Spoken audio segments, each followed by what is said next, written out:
Okay, good morning. So this is week 3. We are going to discuss distance between data points.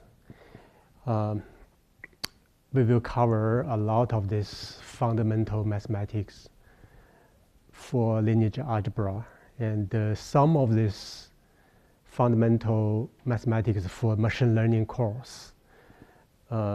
If you look at those, today we will cover about half of the contents. So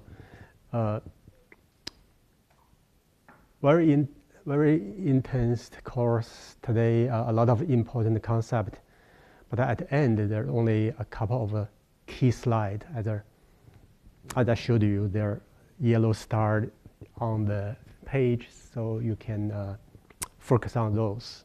But we will try to cover a lot. So this is the outline for today. We will revisit some basic idea and also the inner product. And then I will introduce cosine distance. So this is an important distance. You may never heard about it. Who heard about the cosine distance? One, good. So you heard about the Euclidean distance, because that's a distance you compute normally from. But the cosine distance in machine learning is even more important than Euclidean distance. For instance, the large language model, you put the concept of the keywords somewhere in the hyperspace, and you compute the keywords of this against that. Normally, we compute the cosine distance between these two vectors in order to decide the similarity in the context of this hyperspace. So we use quite a lot today, and I will then introduce other distance and also matrices. Then we have time to revisit some QC of single cell data, and then have some concept of the dropouts, because single cell data is very, very sparse. Zeros are the dropouts. There are physical reasons, there are technical reasons, there are biological reasons to have that. So how can you view this, whether QC will correct dropout or not? Very basic 3 slides to revisit trigonometry and the geometric foundations you had from high school. So this is a definition of sine and the cosine, and if you have a theta angle here.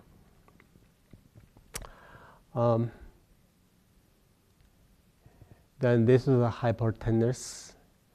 The theta is here, okay? You have theta, this angle. You have this adjacent and the opposite. So the cosine is defined as the length of the adjacent divided by hypotenuse. So let's translate that into this vector A in this coordinate space. So this is x-axis, this is y-axis. So if you know this angle, theta, so this will be the position of your x-axis for the A. So this will be, if we know the norm of A. What is norm? Norm is how long this is. So this is a hypotenuse, right? So if I say, okay, if I know the length of this is norm A, and this, how long is this? This will be, so cosine theta is this divided by that, so that by cosine. So this should be A divided by, is that correct? So this is the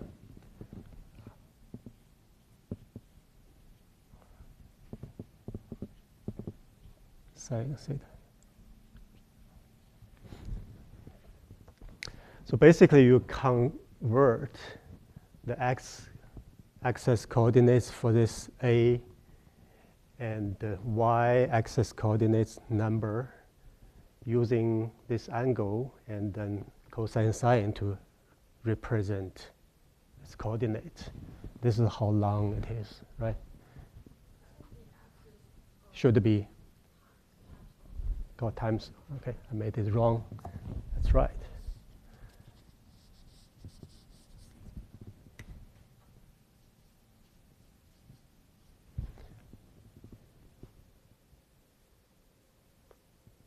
Are you sure?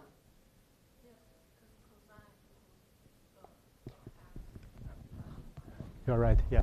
So this should be times cosine, this be sine, right?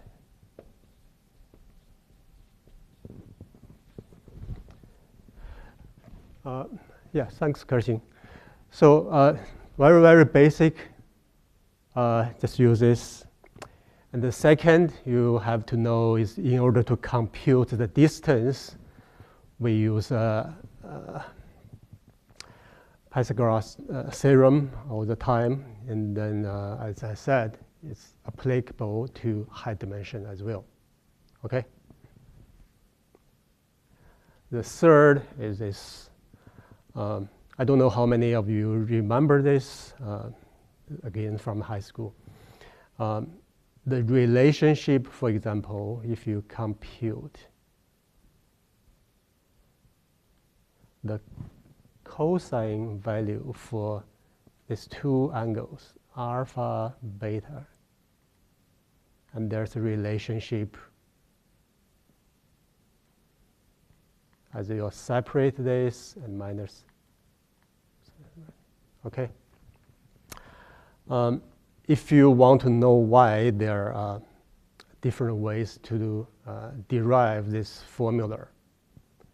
If you cannot remember, it's okay. We will use just once later to demonstrate why the cosine distance is writing in this way.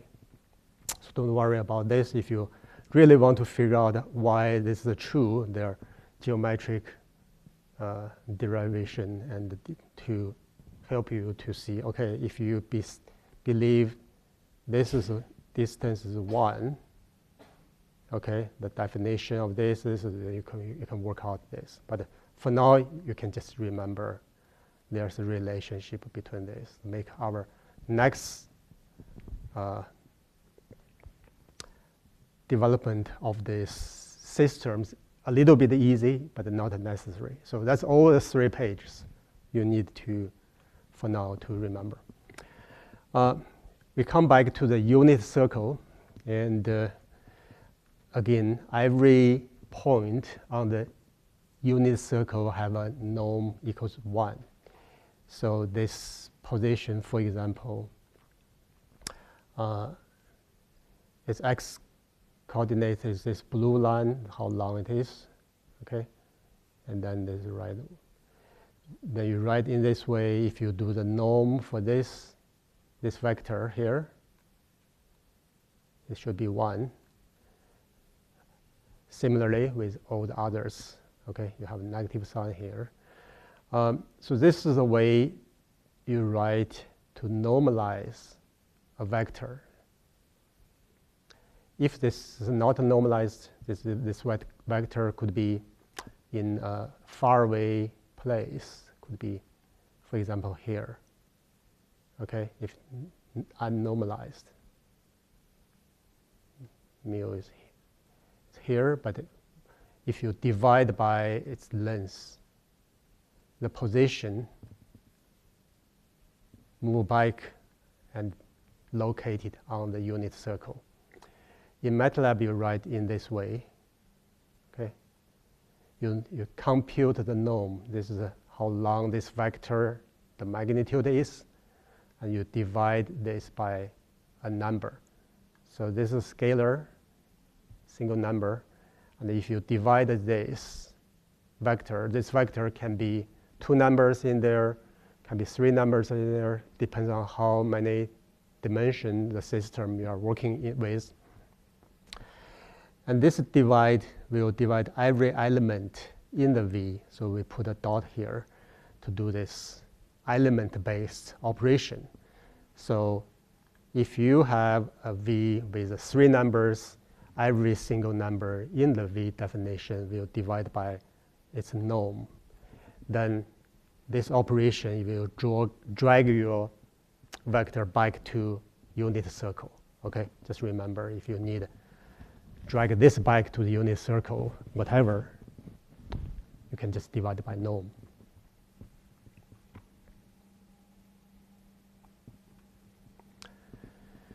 That's your homework, how to do matrix multiplication. We have A and B. A have to match with inner dimension. So this has to be n. This has to be n. In order to do this, at the end, if you have m rows,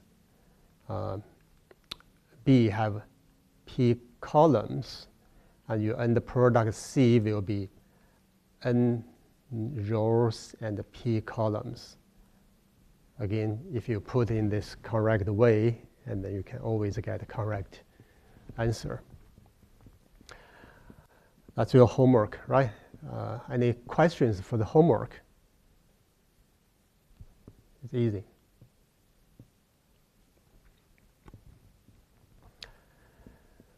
Again, we have learned about this. Its inner product is between, or outer product at between 2 vectors. If you put a horizontal vector multiplied by a vertical vector, at the end you get a 1 by 1. So that becomes a single number, okay? So A, B dot product. When you write the dot product, you don't know which one is vertical, which one is horizontal, but just use the algorithm, just make sure the end product will be a single number. So in this case, A will be transposed because they all assume they're vertical vectors. So when you transpose A, it becomes horizontal. Then you multiply it with B, and that's your end product is a singular value. When you do outer product, you do the opposite. And this is the symbol to indicate A and B is doing this outer product. In this case, you transpose B, and then you will get, in this example, you will get a 3 by 3 matrix.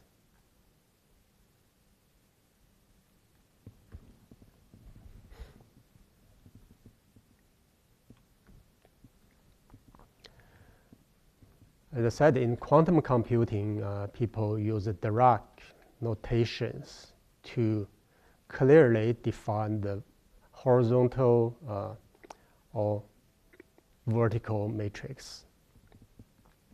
So this is a typical vector. So this is a vertical matrix. It has a name, just a cat. And when you transpose it, you write in this way. Okay, if in the regular vector, you put a bar on your left, and then this greater sign around your symbol notation and give you the vertical vector. When you transpose it, you put it the opposite way. You use a small sign and then your symbol and then vertical bar. And this is called a bracket. Bracket is a system. Bracket. In quantum computing, people use this system to represent clearly, to explicitly to indicate whether this is inner product. Then for the phi and psi, you get inner product. You're writing this way. Okay, you make this horizontal and times vertical. In this case, you will get a single number.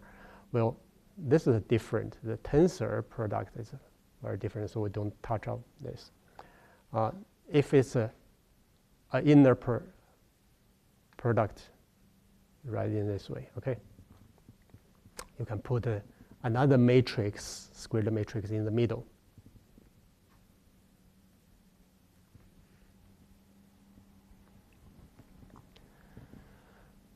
And there's a geometric interpretation of inner product. This is an example, and the three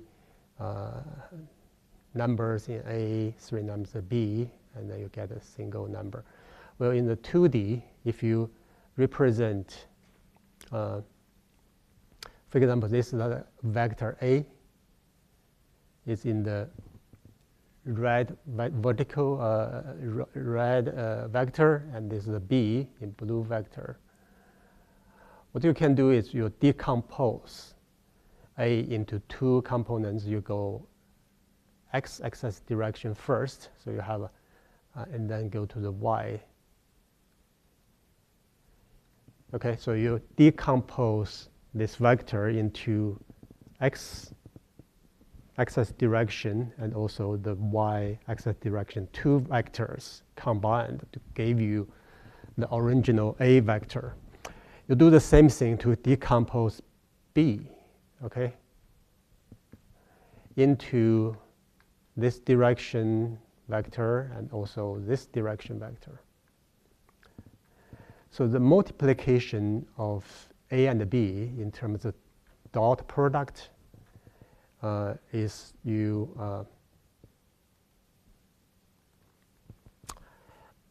multiplicate first the x-axis direction ax times bx,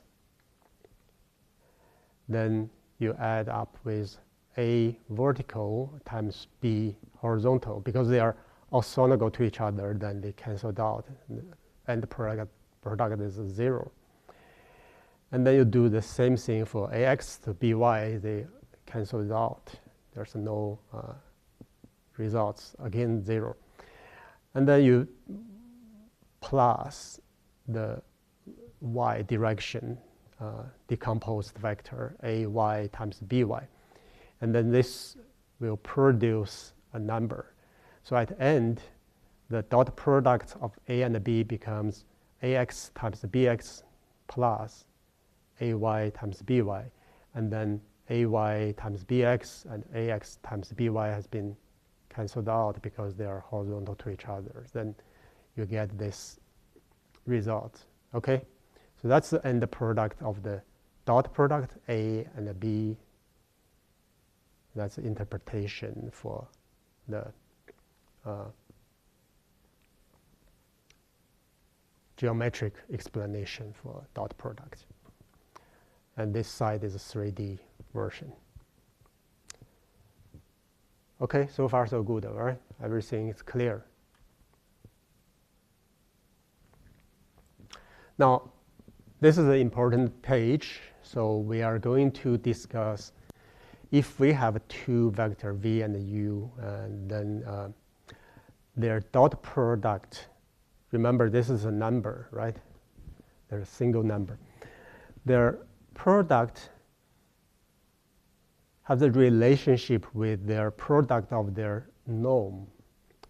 When you put two bar around a vector that indicate how long this vector is. So this is a single number, and this is a single number. So the multiplication of this is a single number. Cosine theta is a single number. So at the end, this dot product is a single number and satisfied the relationship between this, okay? So I have to, I'm going to use one small example to demonstrate this is correct. So I'm going to just use this system to see.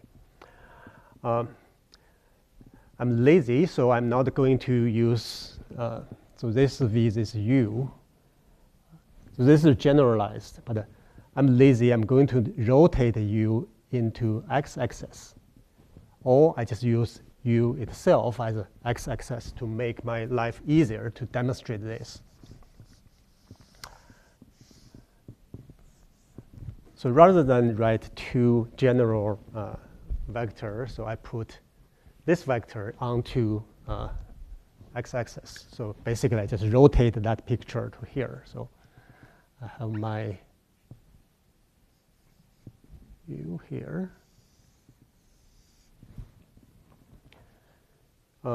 Theta is the same. So I have my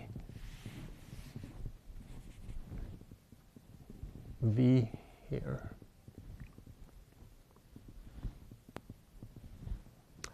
Okay, I know how long this is. This is v. I know how long this is. This u is the norm of this vector. Let's use the green pen to do this. So I have this.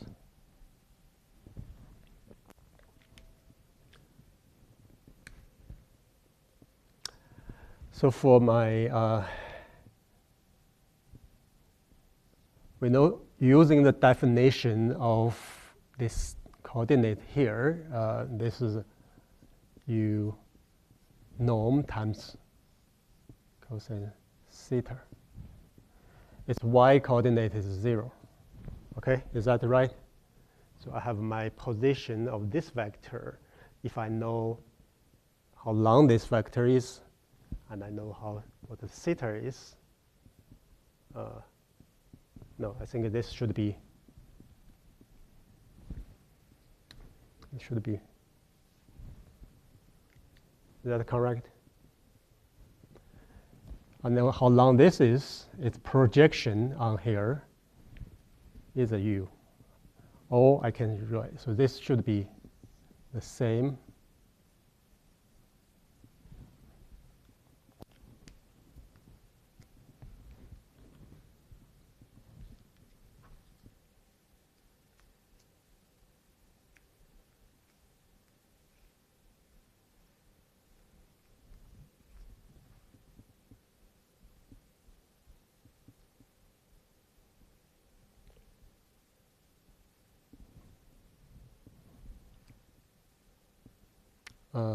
Let's see.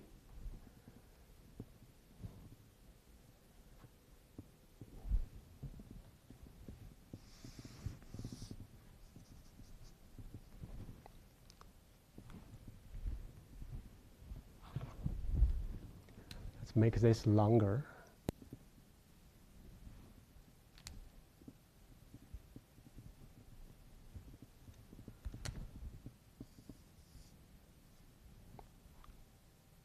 So this position is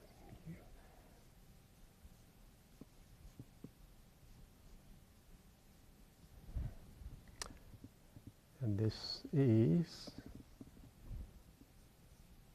u norm.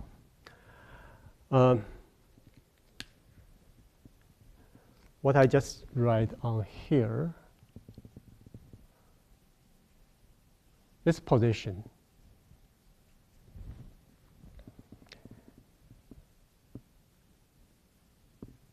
is how long this is. So this should be, if my definition is this divided by that is cosine, so this length should be v cosine theta. Is this correct? Because I know v, how long this is, and like times is cosine, by definition, this should be how long this is. I think that's the place where I put here, okay?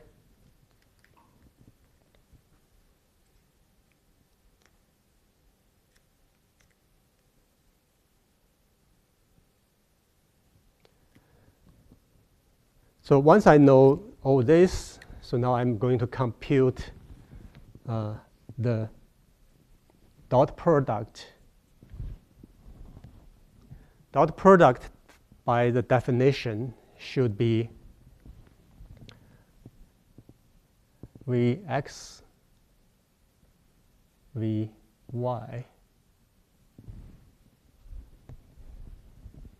So this is vector and times the vertical version of the, and this is 0. So when we do this multiplication, it becomes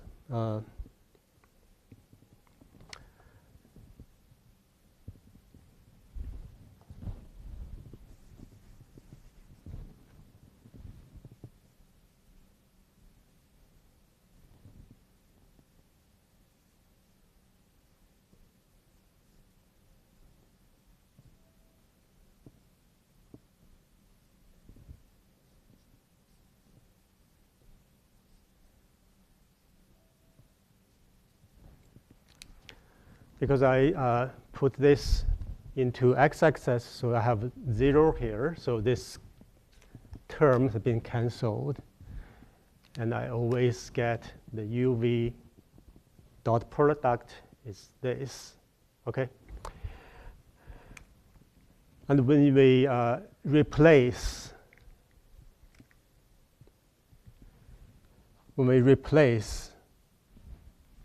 how long this is, so this will be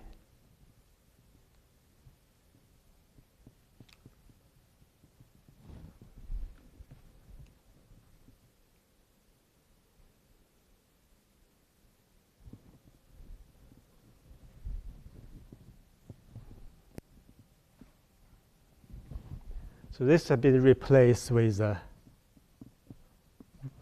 norm of U, and this will be replaced with this.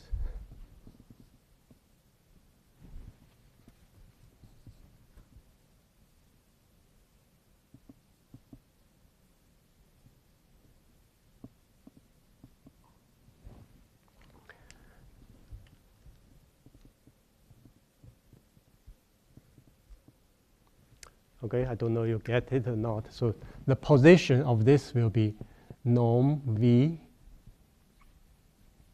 cosine theta, norm V sine theta. So this should be the position of its x and y. And this is a x and y for U. So once you replace all this into here, and this y is not necessary to, because it will multiply it by 0 here, and then you get this relationship at the end. So this is a very simple demonstration. This relationship hold. So if you have a dot product between two vectors, there are two vectors norm times the angle between them. If you haven't done this before, it may spend a little bit of time for yourself to figure it out. But if you need another ways to show, okay, this is true, then you borrow the idea between for the slide number 3. So if you have, see, two vectors, dot product, then remember first you have, so this is like a more generalized version. You have two vectors and you represent the first A vector using the equation like this. Okay, norm times cosine sine, and then you do the B cosine sine, but it's a different angle because you have two vectors and their angle to the x-axis are different. In my case, my angle is 0 because I using a lazy way to put my one of the vector as a coordinate as x-axis. But this is like a more generalized way. You have A and B, two vectors and the dot product. Then you write in this formula, and then at the end you can use the relationship you learned from the angle.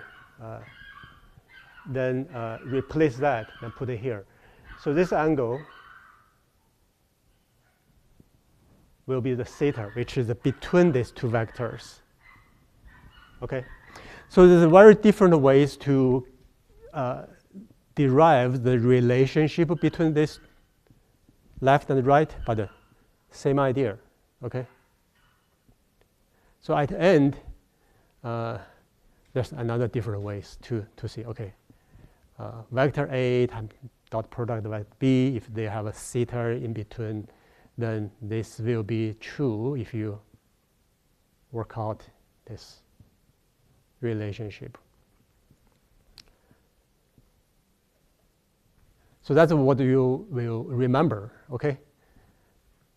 You remember the relationship, put this on your mind all the time, and then we discuss about the applications, why they're useful. Okay, so if you know this formula, you can first compute the angle between them. How can you compute? So you get the cosine values. Because it's gone.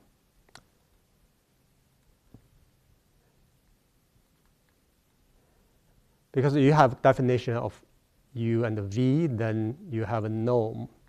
So you can very quickly compute cosine as dot product between UV divided by the product of their norm. Okay? So you compute the cosine theta to know how big the angle between these two. Okay? So if theta is 0, and then that means these two vectors point to the same direction. If cosine theta is 0, it means they are orthogonal. There's a 90 degree between this. If the cosine theta is -1, then these two goes opposite direction. So you have the measurement between the angle between two vectors. As you will see the next slide, we will use this angle as a distance between two vectors. We don't care what's the magnitude of these two vectors. We only care whether they point to the same direction or not, or how big the angle between them. The larger angle close to, say, 90 degree, then the bigger the distance between them. Okay, or if you consider opposite direction as a even larger distance, then there's completed off. Okay, that's the largest distance you can get. So in many cases, we don't care how the magnitude of each vector is of your data points. We only care the direction, because when the dimension is higher, only the direction is important. That's what all the language model as well. They are using vector database. They put the concept, put all the keywords, tokens into a vector space. They care the direction. Okay, if you have apple and peach, these two keywords, they probably very close. Their angle is small. Okay, then you have a apple, you have Intel. Okay, somehow this angle is also very small because the conceptually, and also there's only one apple, they probably use two different tokens to represent their vector space directions. Okay, so that's all very, very important. It's more important than Euclidean distance even.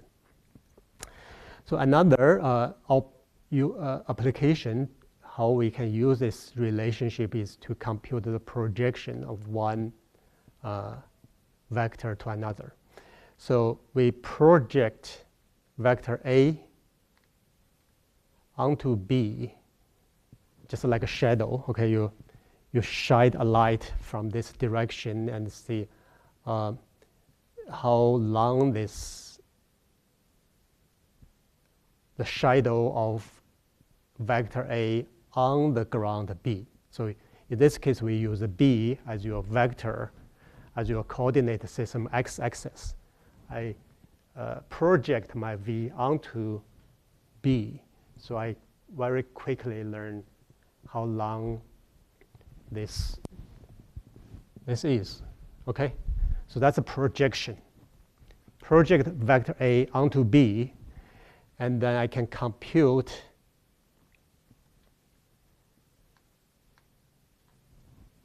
the length of my projection very easily, very quickly. What it is product, the dot product between A and B, then divided by the norm, how long the B is. That's all. Because based on this equation, this formula equal to A magnitude times cosine theta. And that's a definition of how long this projection is, right? So why is it important? Because if we decide now you have A and B, there are two different positions, different points. A has its own coordinate, x and y. B has its x and y. But now I ask, please use the B as your x-axis. Okay?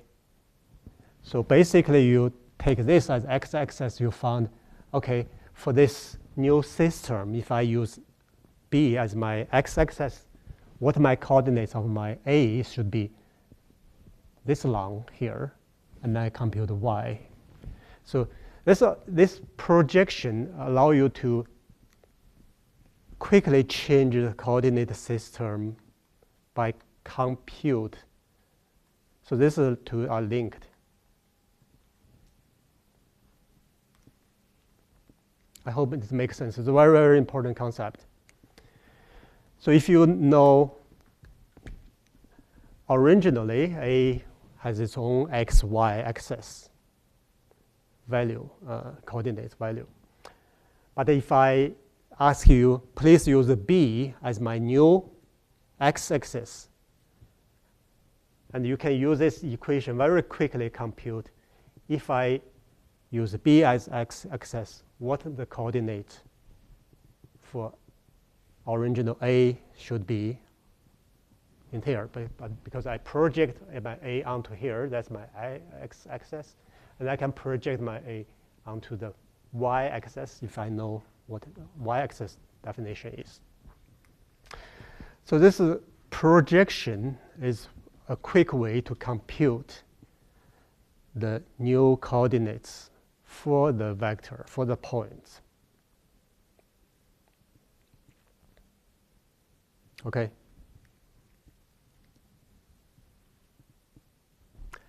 Another application will be a distance to a line. So if you know how to compute this, and you know how long this the norm A is, you know how long this vector of your projection is, and you can easily compute the distance. Use the Pythagoras theorem. You can compute the distance from a data point to a line. Okay, the line is defined by vector B. Okay. So that's another application using this relationship. They are not independent to each other. There are some link between them.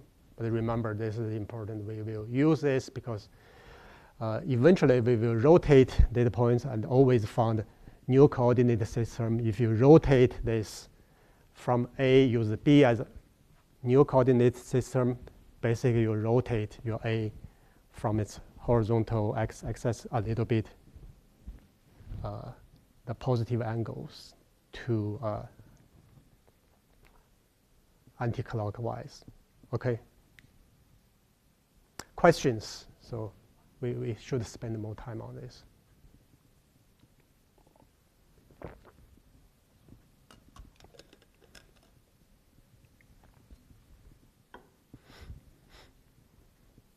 It's clear. So this is called the cosine similarity. This is just rearrangement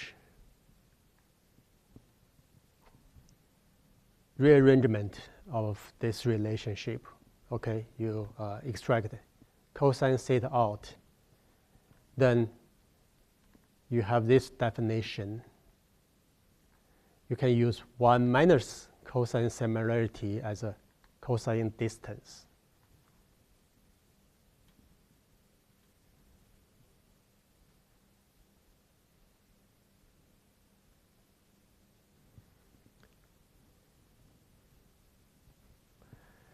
You will see later the cosine distance and the Euclidean distance are linked.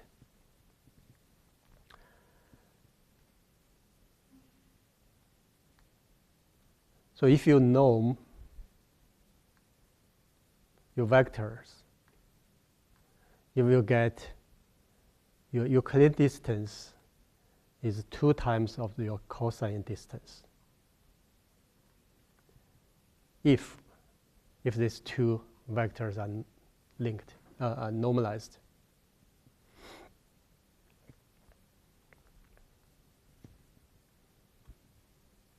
So this is the equation. You can define Euclidean distance as between 2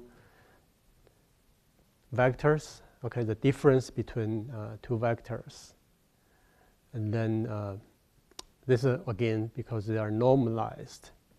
They are just 2 vectors on the unit circle. Then the distance between them is the same as 2 times of the cosine distance. So that's the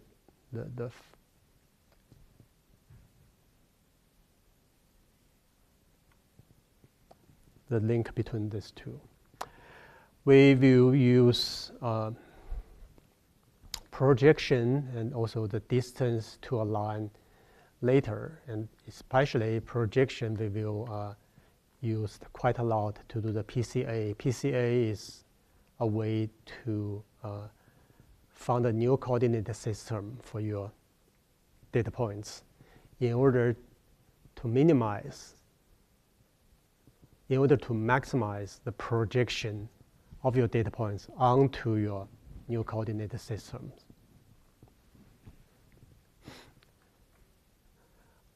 Or the same way is to minimize the distance between data points to the new coordinate system. So for example, the PCA, if you have data points distributed looks like this in 2D, and then if you decide to use this as your x-axis, then when you project all the data points onto this axis, then they are not separable. Well, the purpose of PCA is to find a new coordinate system which looks like this green line to allow you to project your data points onto this new coordinate system to make their projection more variable. And you basically separate them by looking at their shadow on this new platform or new axis, and they are separated. So the PCA is a rotation of data points in order to find a new coordinate system to allow the projection on the new coordinate system to be maximized. Okay, so that's the PCA. We will also learn SVM. SVM is called a singular vector machine.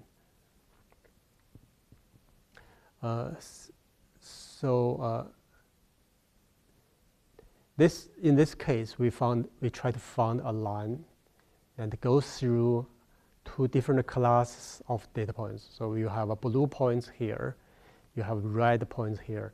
You want to define a line goes through just between them and also maximize the separation, okay, to make the distance from all the red line, red points and the blue points project onto your separation line, and the distance has to be maximized. In order to find a line which can be used as a classifier to group, to separate your data point into blue group and red group. So that we will use this later in the SVM. So in SVM, so the line here, so this straight line, we can use a vector to represent. And also, we can define 2 points to define a line. So there are different ways. Then you will see, okay, the application of our relationship between dot product and the equation will be used in here to define the distance. We will come back to this in the several weeks later lecture when we discuss about classifiers to do this SVM. We will come back to this page. So in this case, we just know, okay, we can use this relationship to compute the distance to a line. And this will be useful later for classifier definition. Another important concept is vectors. How can we find the 2 vectors there to be orthogonal to each other? It's a 90-degree between them. So if you have a vector, say x is 4, 2, and then after you normalize it, see this will be the same as a 2, 1, okay? 2, 1. And then you can define its also another vector y. What you have to do is just flip your xy here. So you put a 1 here, 2 here, then you put a negative in one of these. So this will, if you have a 2D system, it's very easy to find a orthogonal vector which 90-degree with your current vector. You just need to flip your xy and put a negative sign in one of the front of this. You get that. Things a little bit harder for high-dimensional ones. Of course, this is if you have a 3D, you have a 1, 0, 0, okay, 0, 1, 0, 0, 0, 1. They are x, y, z coordinates. But if you rotate a little bit, you need a formula to compute. But how can you determine 2 vectors are orthogonal to each other? Is you do the dot product between these 2 vectors. If you get a 0, that indicates these 2 vectors are orthogonal to each other. This is applicable to high dimension as well. Okay, in 2D you can confirm, okay, this 2 is true. In 3D also you get the really higher dimension as well.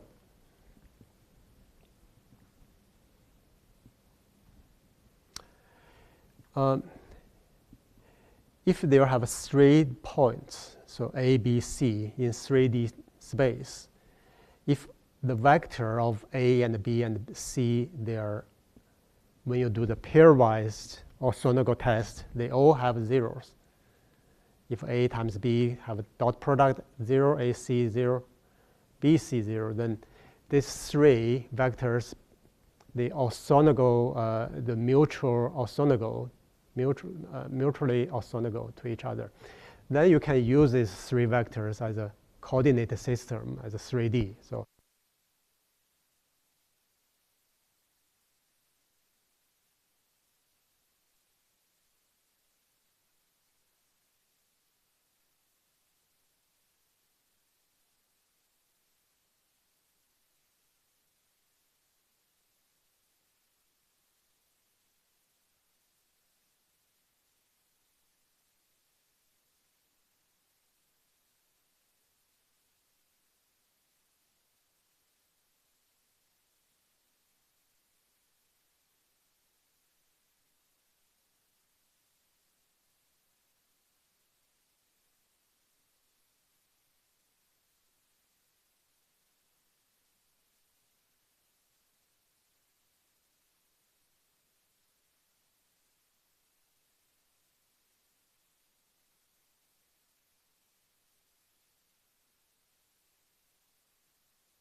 Okay, let's get it started again. So we know there's a way you can compute the so-called rank of a matrix.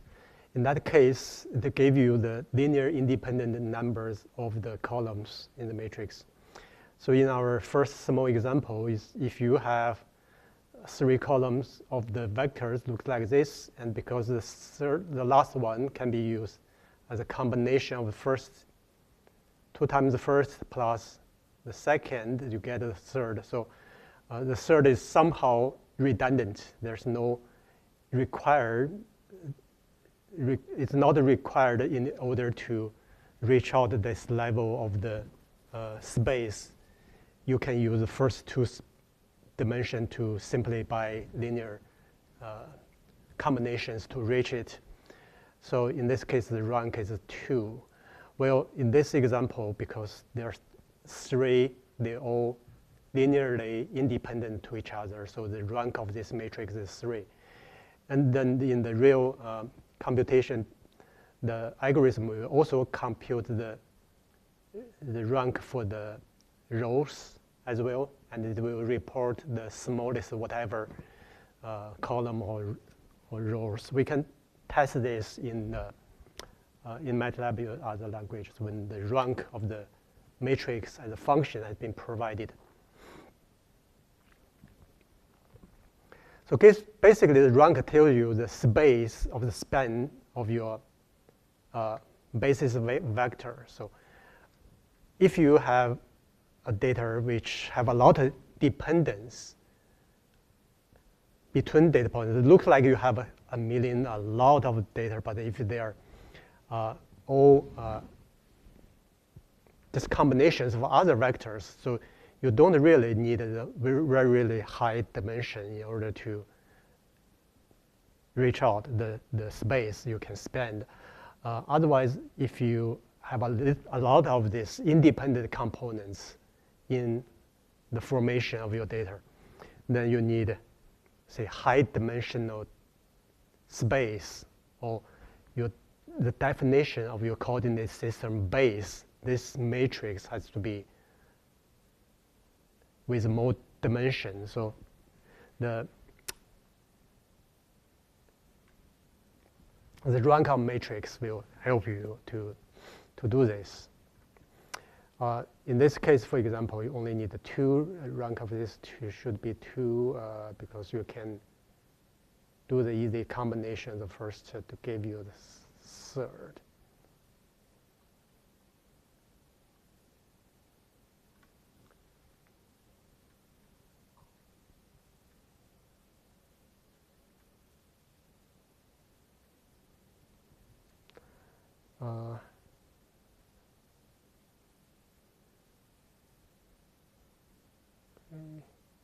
So there are some functions around this rank, also known.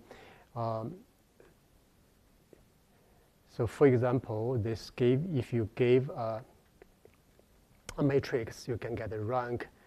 You can get the orthonormal base from the A. So there are different ways to compute.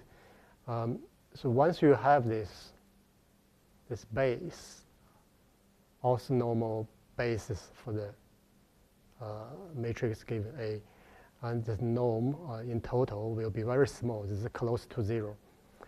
So the orthonormal base, the whole matrix norm is also very close to 0.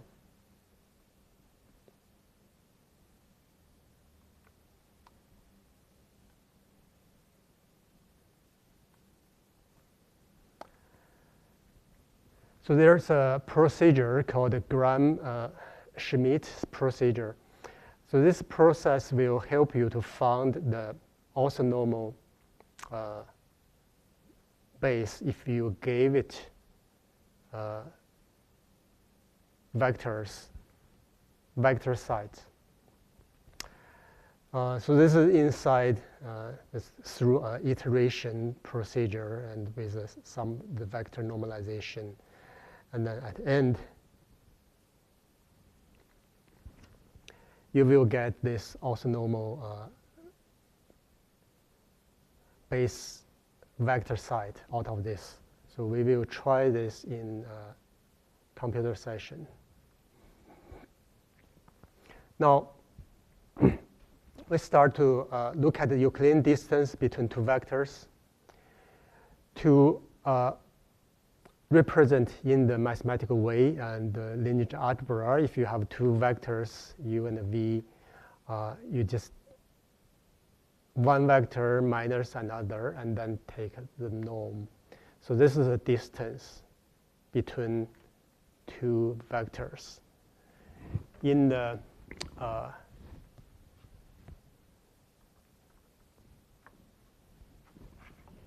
I think we talked about this. If you have two vectors,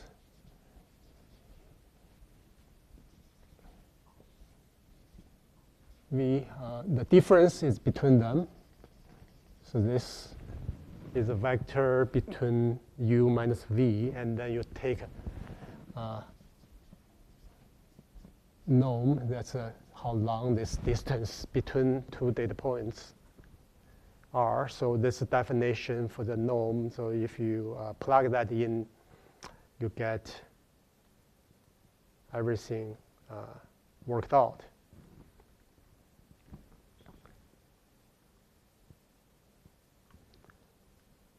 So in the literature of machine learning, you rarely see this expression because this takes space. Well, you normally will see, you will see a lot of this. Two vertical bars around two, the expression of two vectors or two matrices, sometimes even the difference. So you will see this a lot. This is distance between u and v. You don't have to write everything out with subscriptions because this takes space, and also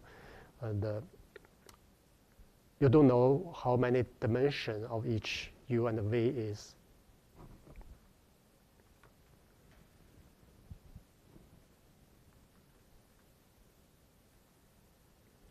Here is a small example. If you have vector 3, 5, y is 6, 9, and then you do this way, and then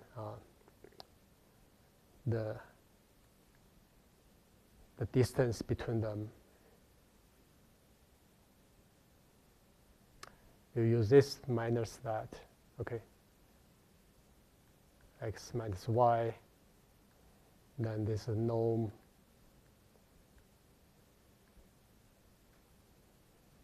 This come back to the Dirac notation, and then so this is a difference between x, y, the 3, 4. Then this become a dot matrix. Okay, this is what compute the norm. Then you square root and get the distance.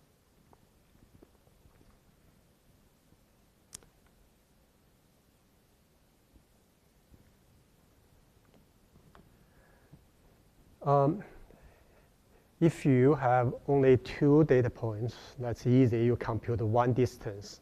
But if you have 3 data points, say your vector site have a x, u, v,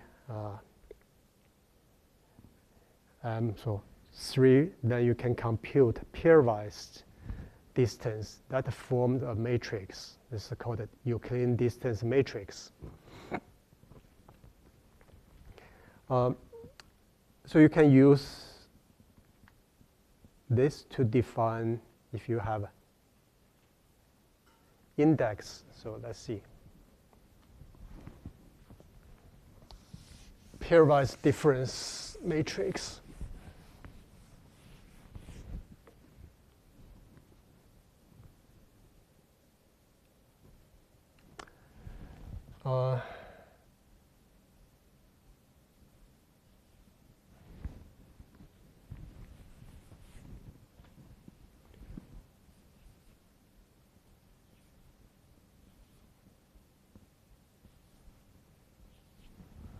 So if you have a set of 3 vectors. I'm not telling you how long this vector is, each maybe 2D, 3D, whatever. But you can form a distance matrix between the three of them. So you have a U, V, W, V, W. So this will be 1, 2, 3, that's the index. Then you form this pairwise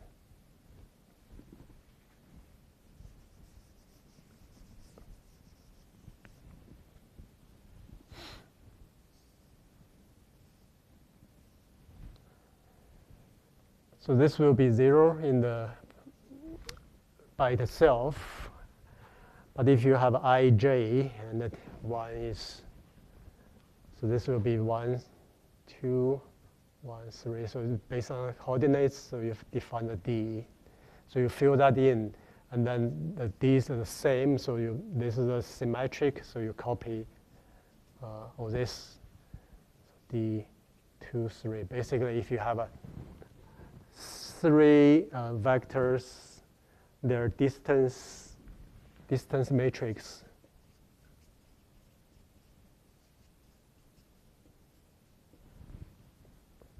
You only compute 3 numbers and copy though, because they are symmetric. So you just iterate I and j, you change values and compute the distance between them in a pairwise manner.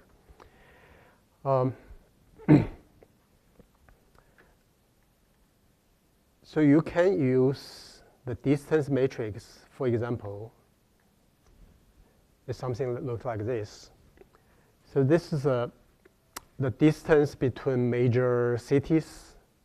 The distance matrix from Lausanne to Geneva is 33 kilometers. And then Zurich to Geneva, 158. So if you have this table, this is a distance matrix for 5 numbers, okay, 5 vectors defined in 2D. So how can you use this matrix? There's a way you can reconstruct this map to give the relative position of those major cities. If you don't have the major cities location, you only have a distance matrix. Then from the distance matrix, you reconstruct the location of the cities. So this procedure is called dimension MDS, multi-dimensional scaling. Okay.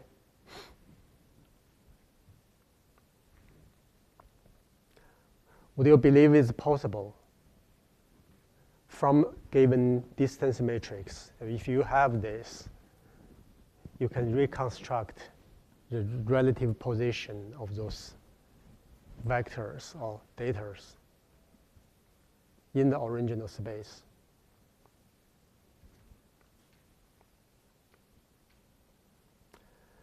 To do this, we need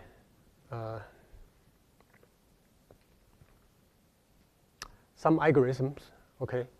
But think about the applications. If you know the relationship between cells, okay, you have 100 cells.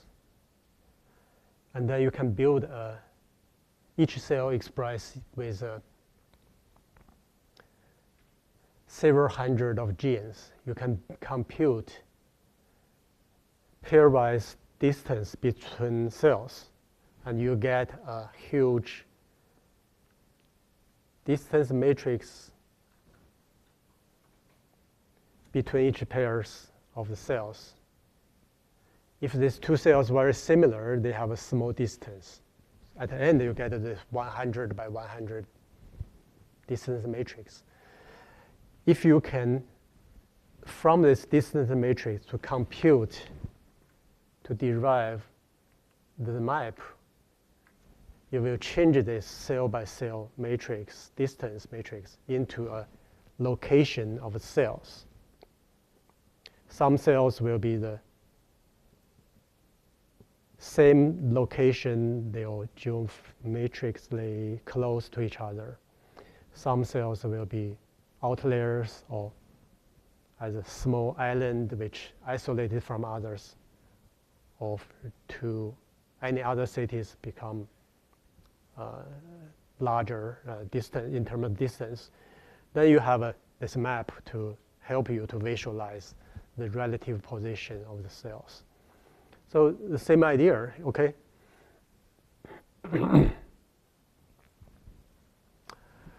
Well, this is complicated. So this gram matrix is inner product of either all the vectors. So they're not distance by itself, but it's related to the distance matrix. So if you have a vectors of the vector sites, so vector sites basically is a data set, okay? Because vector is data points.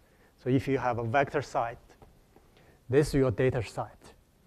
So you can compute the distance matrix. You can also easily compute, instead of put a distance, you put a dot product. You put U times V, U times W, V times W. Okay, so because this is easy to compute, there's very little steps in computation. You can very, very easily to get the gram matrix, right? And the gram matrix can be further converted to distance matrix. This is called a gram.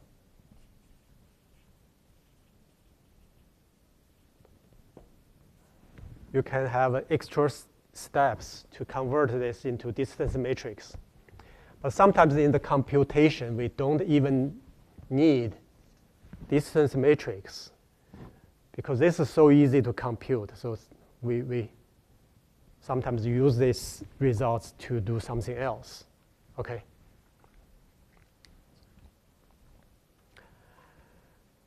So this algorithm gave you, if you have a matrix Y, okay? So Y is this, it's a data set, vector set is your data set.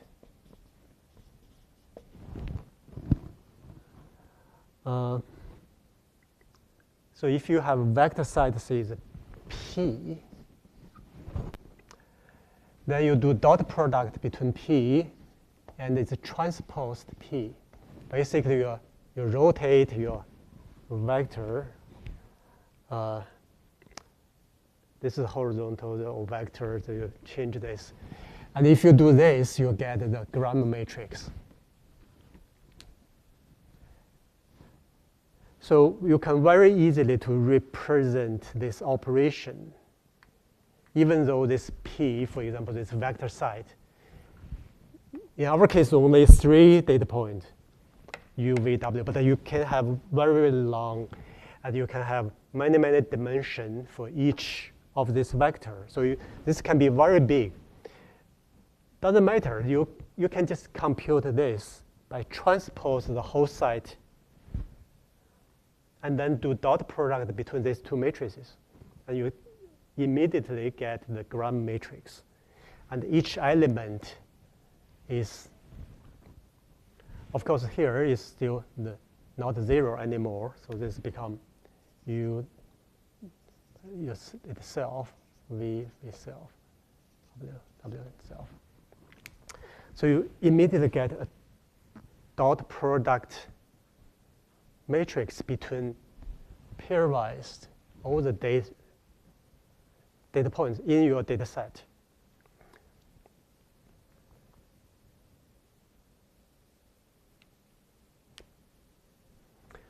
So once you have this, you can do distance matrix. You can do multi-scaling, multi-dimensional scaling to get the map for the relative position of your U, your V, your W. So you get this picture of your data points immediately using the gram matrix, using your distance matrix. So linear algebra allow you to do this all through dot product very easily.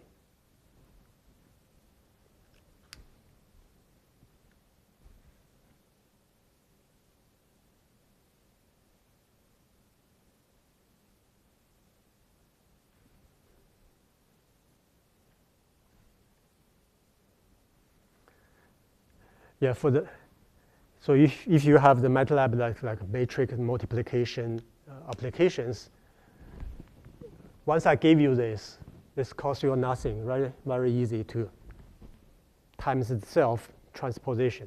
You get a gram matrix. Once you have a gram matrix, you see how easy you can get the distance matrix. Just one line of code. And then doesn't matter how many data in there.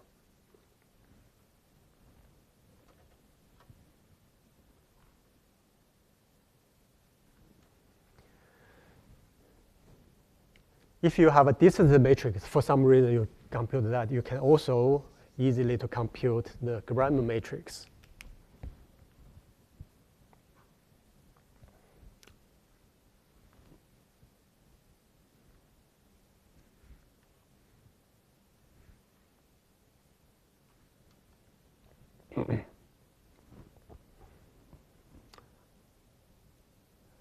So as I explained, conceptually, you use distance matrix to do the multi-dimensional scaling to get the map of your data points' relative position.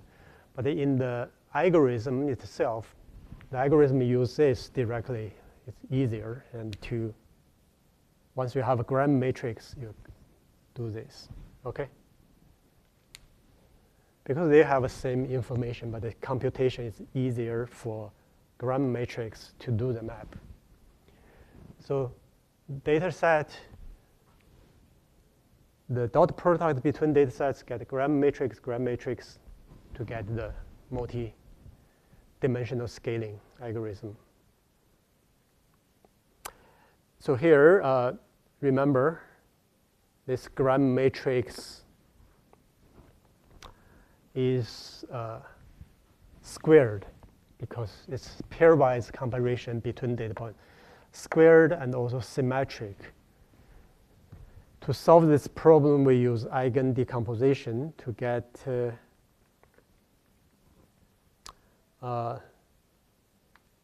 largest eigenvectors and use this as a position of the data, actually, okay?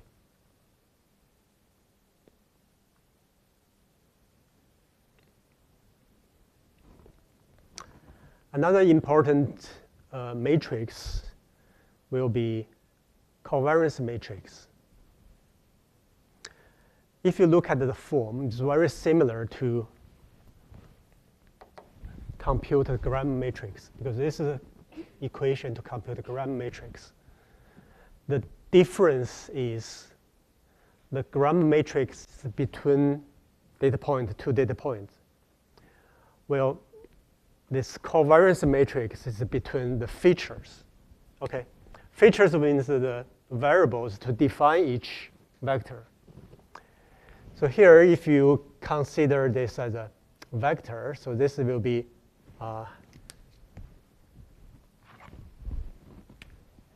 let's see, this is a four-dimensional, 4D system, 3 points. Now, my vector for my U will be U1, U2, U3, U4. This is my vector. And then my second vector V will be V1, V2, V3, V4. And then my last W1, W2, W3, W4. Then you put them into a matrix, so you don't need to be define them separately, you just put in a matrix. This matrix is 4 by 3.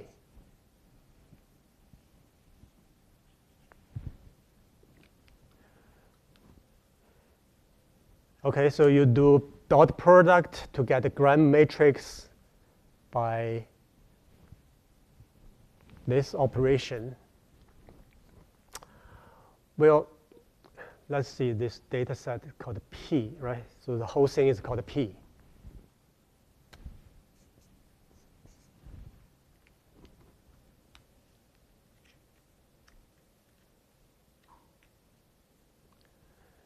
Gram matrix is 3 by 3. And the covariance matrix, let's see how can we write this. Let's go all the way here.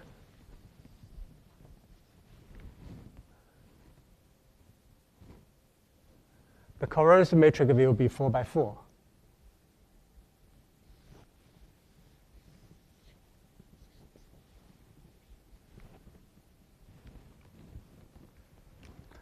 Covariance matrix is between rows. Okay, because you have 4 features.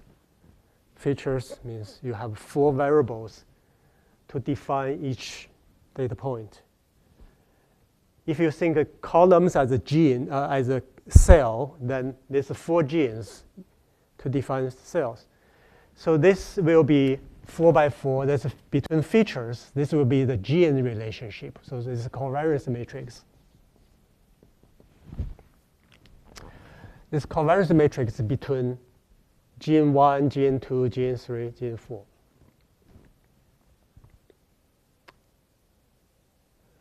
To compute this will be still, should be, I believe it should be P transpose times P. Because now we consider rows as your, basically you flip your, you transpose it first, then do the dot product itself. That's still the dot product. Okay, so this is the between data points, and this covariance matrix is between features, between variables, define the data points. Okay, so the 2 matrices, they're very different. They're linked. They're similar way to compute, but you have to know they're very different. It depends on the relationship between defining variables and between data points. Okay, this column relationship gave you gram matrix between the data points, and the variable matrix gave you the gene-gene relationship. These 2 genes could be correlated or co-expressed across all the cells. Then you have high values in the covariance matrix.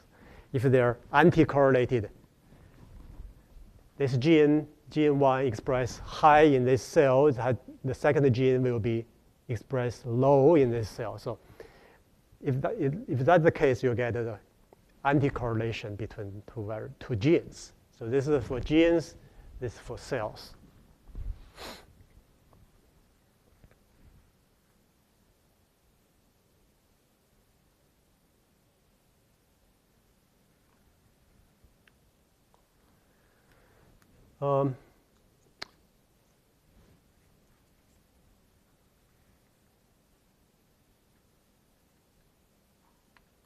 So we can also compute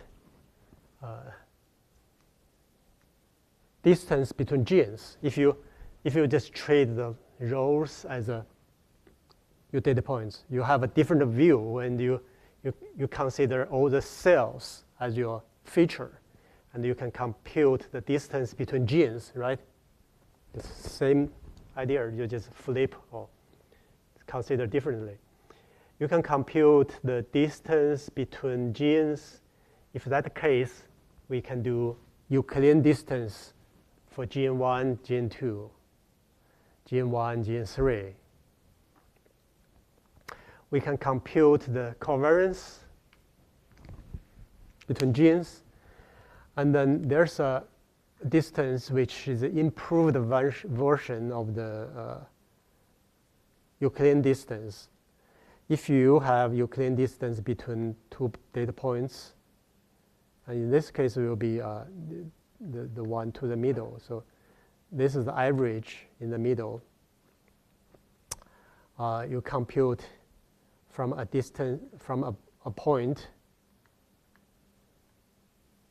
So this point is I. The distance to the average, which is in the middle. If you put the covariance in the equation in the middle, you get the Mahalanobis distance.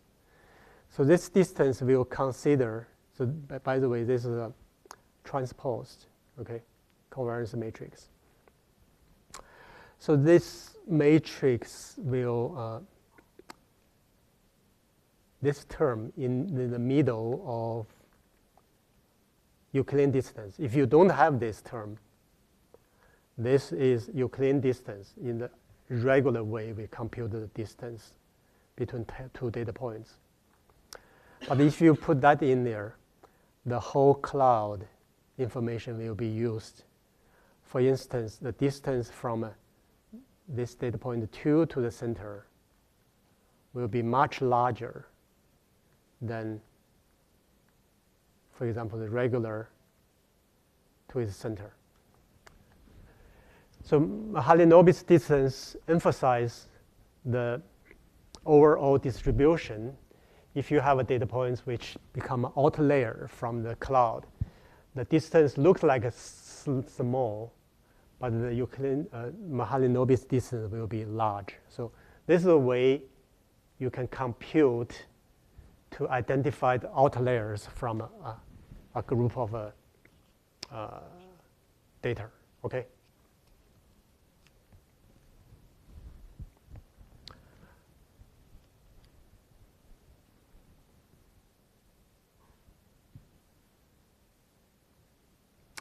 This is another example. So you have the distribution of all the other data points like a sphere, a circle. Then Mahalanobis distance between point 2 to black and the point 1 to black. So this will be the similar distance. Well, if you have a cloud as a background which looks like this, okay, then this distance will be much larger, increased a lot. Point 2 to the black compared to point 1 to the black. So this distance will be much larger than, this distance will be much larger than this.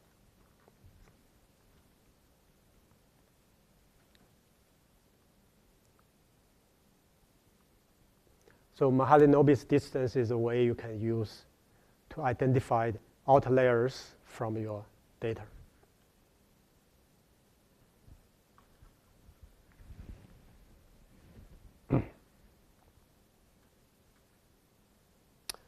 So inside Mahalanobis distance, we use the covariance matrix, which compute in this way. The n is the number of data points, or the number of variables. You get a covariance matrix, and because that is in here, you do the information will be built into this. So that's why the periodized distance looks similar, but Mahalanobis distance will make this larger. So D1, 2, D3. So data point 3 to the center, so that's a D3, is larger than this 2, okay? So 1 to the center and 2 to the center will have the same distance. Will point 3 to the center will be larger.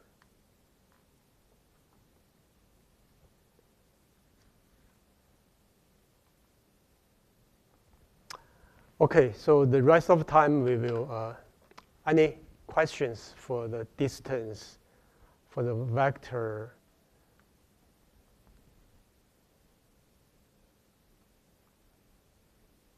Okay.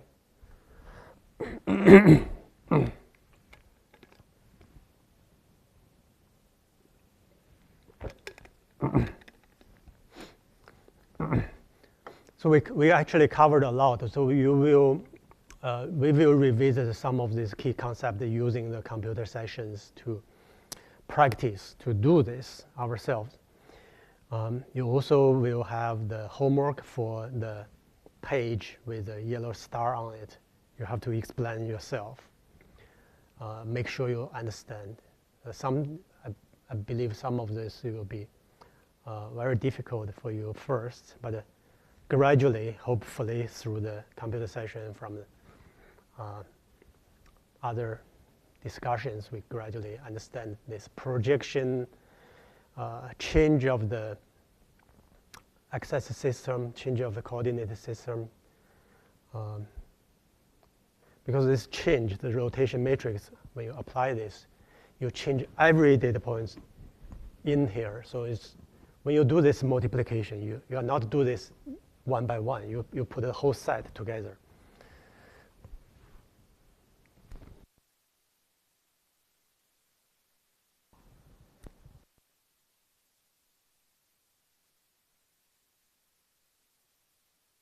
Okay, QC and the cell ranger report.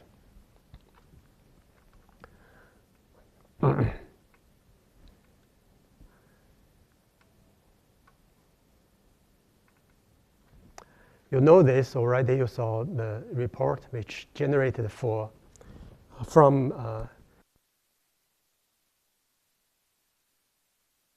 gave you a report in the HTML form, and then you can have the number of cells, quality of data, coverage, library diversity, all those information. The three major numbers and this curve, remember, so these are two very different results. This only have 2,000 cells, which here I have 15,000 cells have been sequenced out. Let's see, they use a different version of the 3' and they all from a mouse data. Okay, it's a neuron. So there's a lot of information we I have been showing you this in different occasions. So in this case, we want to know in this region, there's a quick drop in terms of numbers of UMI count. And those are the barcodes for droplet. And then you clearly see those are the empty droplets once you have the index above this region. And then you have a cutoff using UMI count. And if you have a droplet which have a smaller numbers than this UMI cutoff, then we consider those droplets as empty.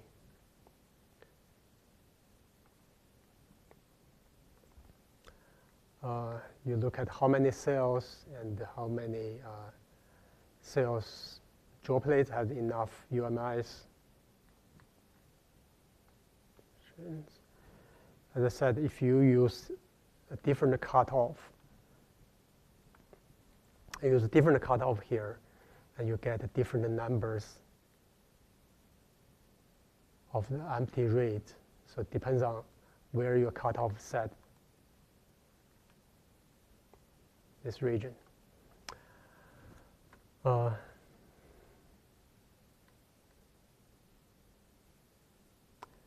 There's a sequencing related indexes and to tell you the sequence quality. So quality score 30 means the base accuracy is 99.9%. So there's some translation from the numbers. 30 will be the, by default, above 30 will be considered high quality. So if you have a lot of high Q30 base, that there's nothing wrong with the readout from your sequencing level accuracy for your barcode, because if you have wrong barcode sequence, then you label the cells in different cells maybe by mistake. So you want to make sure these numbers are reasonably good. How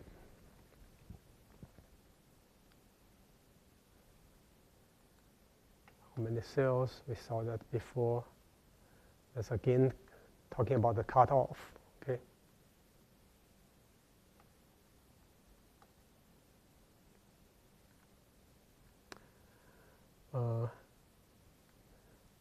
So if you have this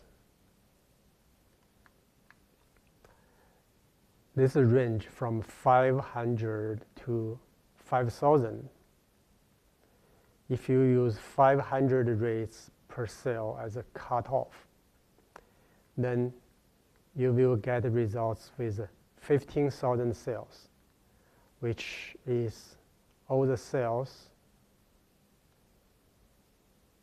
all the droplets which have a larger than 500 rates.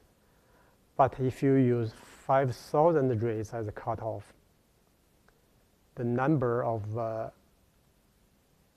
non-empty droplet will be 10,000 cells. Okay.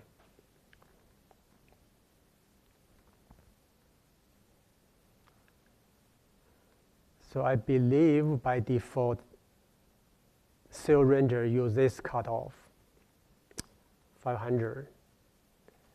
So you will get the so-called filtered dataset, which contains all this.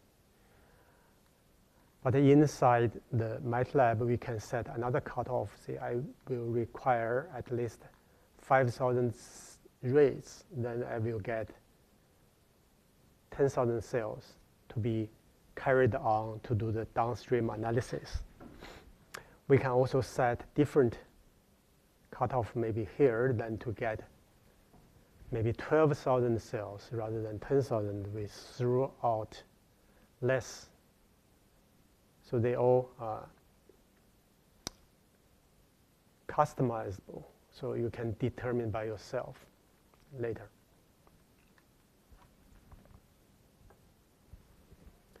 Then some mapping related statistics. Again, you need to be a larger number here, so make sure you map to the correct genome.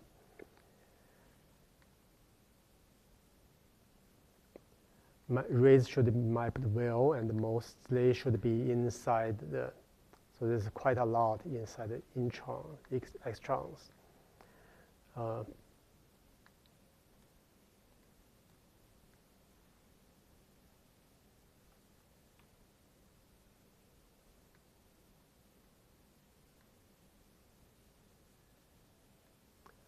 There's some other small details we don't have to mention. Then per cell level, you want to have this number of rates. We have a cutoff. And you also don't want all the rates mapped to the same housekeeping genes. That you want to have a relatively large number of unique genes. Okay.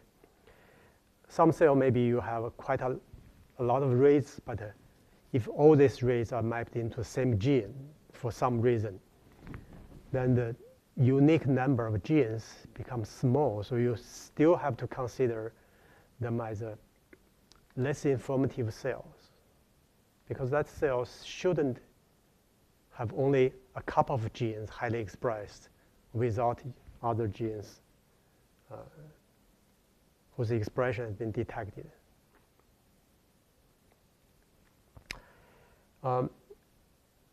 So this is nothing to do with a single cell, but I want to show you this video. It's a neuron in the mouse brain and it has been captured in live about calcium imaging. So you see this different neurons have been fired up at a different time, and each have a different frequency of firing, and at the end, as a whole picture, you look at this very noise expression patterns. So this is not a single cell gene expression. This is a image technology, but I want to give you some idea about the transcriptome bursting events. So if you can really observe a group of cells, if you focus one gene's expression, you may see the similar picture. So this picture will be, if you look at the individual cells, this gene will not be continuously expressed. It shows up this bursting frequency and also maybe different magnitude. So for each one, each gene, each cell, you may see, okay, suddenly this gene expressed, then the cell becomes silent in the next moment, then have a lagging time afterwards, this sparkling again for that particular gene. So if you look at the whole picture, you see this bursting of transcription. So this will create, naturally, you have this particular gene's expression in the whole population of cells. So if you set a cutoff, see, your technique only be able to detect a level about transcription above certain level cutoff. See, you have to be 6 abundant level, then you can be in a high chance to be detected using single cell technology. Then for this particular gene, you will see, okay, there's only 3 cells at this moment express that gene. Okay, so the number of genes you can detect across the level of the gene expression across cells could be very noisy. It's determined by the frequency of this bursting and also determined by the magnitude of each bursting events.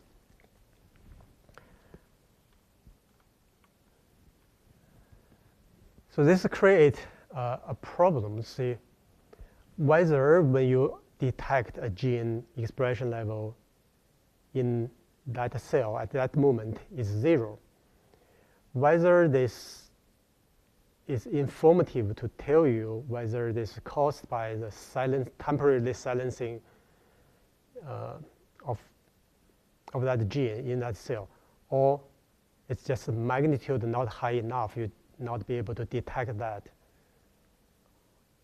as a technical dropout. So there's many, many reasons you don't see that.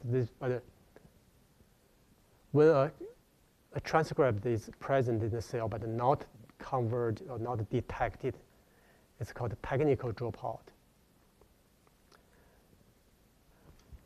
But you probably just not detected it because the cell is really not express that gene in that moment. So in that case, you didn't detect it. It not means it's dropout. It's not technical dropout. It's really silencing of the cell, of genes expression in that cell at this moment. So we need to consider technical dropout along with transcription and bursting events at the same time. So for lowly expressed genes, the transcripts, there's lower chance to detect it. Okay, if on average this gene level, the whole magnitude is low,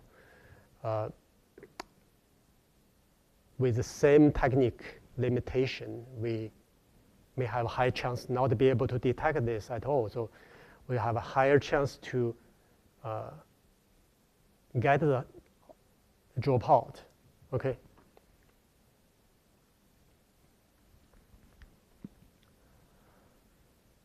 So this is a problem associated with a single cell. Then dropout definitely is a problem, but it's also create a chance to give you some windows to look at the potential transcriptional bursting.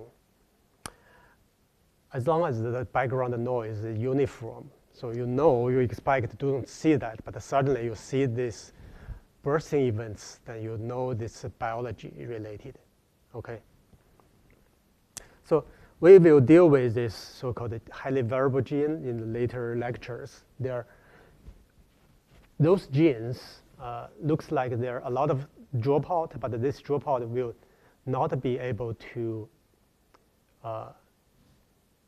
simulate it as a background noise. In that case, we know they're biologically related, okay, the bursting. So we will do analysis which play with all the dropout,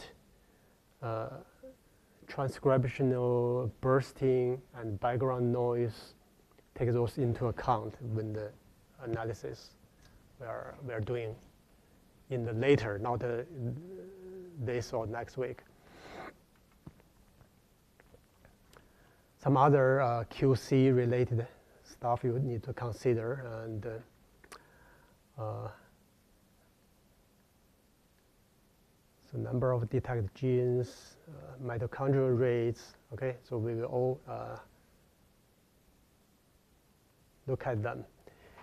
So we will try, once you have a population of cells, you have those statistics, we can see, okay, when we consider the number of detected genes and across all the cells, we can build a histogram like this, and to see the distribution, what's the average, whether there's a long tail or bimodal distribution.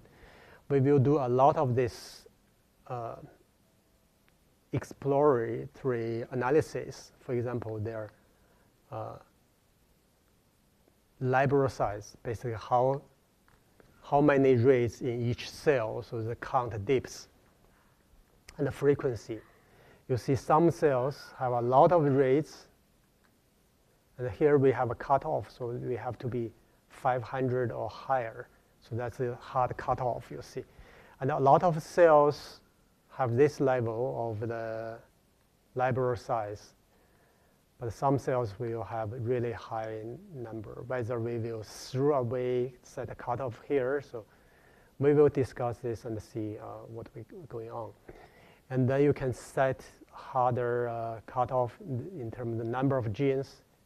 If you set up here, and all the cells which have a lower number of the unique genes expressed detected will be thrown away, and you only work on cells in here.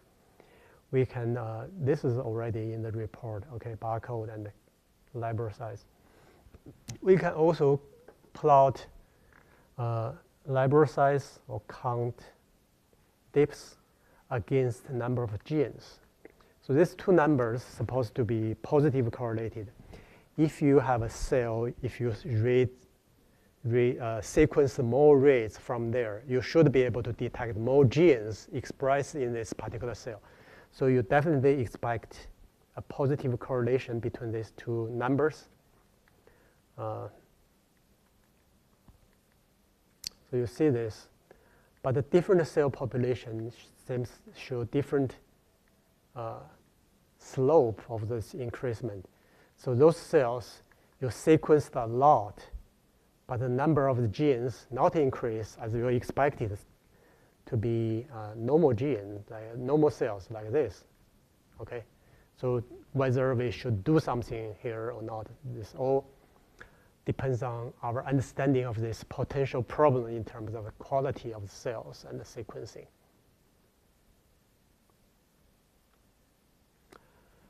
We will work on this interface. If you look at the toolbox, we have QC filter, okay? And the QC filter with a wide list of genes. So this has been set up because sometimes even a gene is really by any matrix, this gene should be deleted or removed from your system for the downstream analysis. But this could be a key gene, your marker genes or something you add in as a TD tomato gene, for example, expression. You still want to keep that no matter how bad this gene behaved.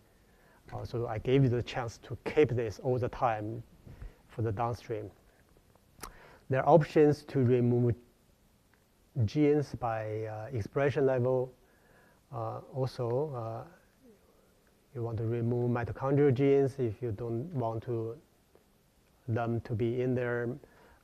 Ribosome genes, there are options, okay? So if you only want to work on the official gene with official names, so you later enrichment analysis will be easier.